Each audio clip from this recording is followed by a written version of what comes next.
dietitian with Sedona North Healing Arts.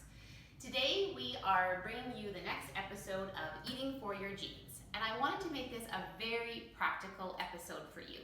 I want to take my Nutrigenomics report and show you how I take some of the key messages with my report and incorporate that into a meal plan that sets out my meals for the week. Now, I'm a strong believer that we only cook one meal for the whole family. So maybe a meal plan might look like certain meals for everyone, but then small little tweaks that each person can take based on their fitness and nutrition goals. So if you look at my Nutrigenomics report here, this is the personalized nutrition and fitness report. You can see under the summary section, there are a few things that I'm at elevated risk for.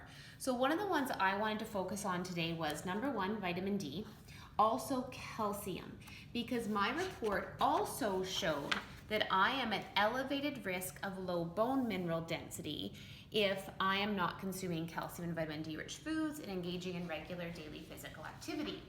The other ones I want to focus on are lactose. So my food intolerance and sensitivity genes came back with lactose being slightly elevated risk, and I'm definitely symptomatic to this. So I want to make sure that I'm consuming lower lactose foods, but also making sure that I'm getting my calcium and my vitamin D in. It also showed sodium, that I'm at elevated risk for high blood pressure if I am not consuming low sodium foods, or if my intake is more than 1,500 milligrams a day. So I'm going to talk about how I cook more at home versus eating out, because we all know that if you cook more at home, you can control the ingredients and consume lower sodium food options. So let's make this really practical. I have a little tool here called the Weekly Menu Planner, and I've divided it up into breakfast, lunch, supper. Snacks are optional, but also activities, because we lead a very busy life with activities for the whole family. So I want to make sure that I've got meals that are really simple on the days that are more busy for us. I also want to make sure that I'm incorporating those key concepts from my Nutrigenomics report. So I've got a few examples here. I've got some almond milk that is fortified with calcium and vitamin D. I've got some plain lactose-free yogurt, and I'm actually going to make a little recipe for you at the end of this video. We've got some cheese that can either be regular, hard cheese, or it can be a lactose-free cheese.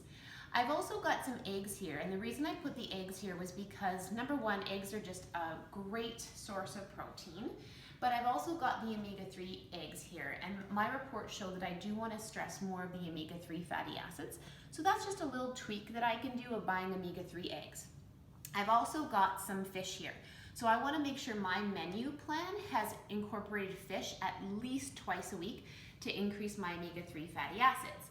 I've also got some hemp seeds, as well as some chia seeds, as well as some walnuts here that are also a source of omega-3 fatty acids. I always use the canned, no salt added vegetables, and that's just one easy tweak that I can make to make sure that my foods are lower in sodium, but really try to stress the fresh and the frozen vegetables and fruits more often. So when I'm cooking my meals at home, I try to cut back on the salt and also use those fresh, frozen, and the no salt added canned vegetables. So I'm gonna make a really simple breakfast idea. The reason I love this is because when we're trying to all get out of the door in the morning, I like to have breakfast prepared because I'm busy helping the kids get their things ready, get their breakfast, and it's hard to think about yourself. And there's so many people that skip breakfast because of this reason. So I'm gonna make a little breakfast bowl. I like to use mason jars because they're really practical, and you can do a whole bunch of them on Sunday and have them ready for the week. So I've just got some rolled oats in the bottom, about 1/2 cup, and I got 1/2 cup of the lactose-free plain yogurt. And the reason I'm using plain yogurt is because I'm adding some sweetness with some things like frozen fruit, as well as some dried cranberries. But I also have a really hard time finding a yogurt that is lactose-free that is lower in sugar. And the plain is just fine because I'm adding my sweetness with different things here. So this got a little messy, but that's okay. So I've got some dried cranberries, again, to add that sweetness in there. And then I've also got my hemp seeds. Now you can pick either, this is a tablespoon, you can either pick hemp or chia seeds, or you can add both, whatever you prefer. So I'm gonna add a little bit of chia seeds in here. And then I'm gonna add some walnuts as well. So this is about a tablespoon of chopped walnuts. And then I'm just gonna top it all off with some plain almond milk, okay?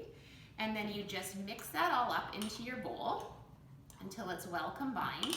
And then you can top it with your favorite fresh or frozen fruits.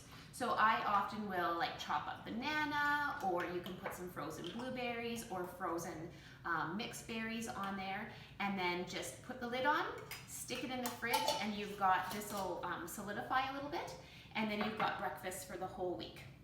So just a key tip here is that when you're doing your menu planning, you're making sure you're thinking about your health and your health outcomes, and you're incorporating those foods throughout the week according to your meal plan. Thanks for joining us. Have a great day.